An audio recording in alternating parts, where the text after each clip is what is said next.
জমকালো আয়োজনের মধ্য দিয়ে পর্দা নামল ঝিনাইদহ জেলা পরিষদ প্রশাসক গোল্ড কাপ ফুটবল টুর্নামেন্টের।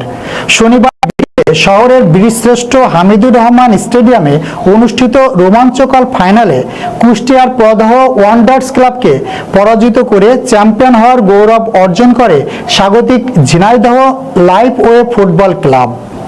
আমাদের বিশেষ প্রতিনিধি উজ্জ্বল রায় জানান, দুই দলের খেলোয়াড়রা আক্রমণ পাল্টা আক্রমণে মাঠ মাতিয়ে তোলেন।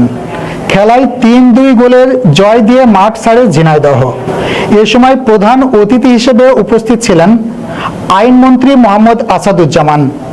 বিশেষ অতিথি হিসেবে উপস্থিত ছিলেন যুব ও ক্রীড়া প্রতিমন্ত্রী আমিনুল হক, প্রধানমন্ত্রীর রাজনৈতিক সহকারী রাশেদ খান, ঝিনাইদহ জেলা প্রশাসক মোহাম্মদ নোমান হোসেন, জেলা পুলিশ সুপার মিয়া মোহাম্মদ আশিস বিন হাসান, জেলা পরিষদের প্রশাসক অ্যাডভোকেট এম এ মজিদ সহ স্থানীয় প্রশাসনের ঊর্ধ্বতন কর্মকর্তা, ক্রীড়া সংগঠনবৃন্দ ও বিপুল সংখ্যক ফুটবল দর্শক। খেলোয়াড়দের হাতে ট্রফি তুলে দেওয়ার মধ্য দিয়ে জাঁকজমকপূর্ণ এই টুর্নামেন্টের সমাপ্তি ঘোষণা করা হয়।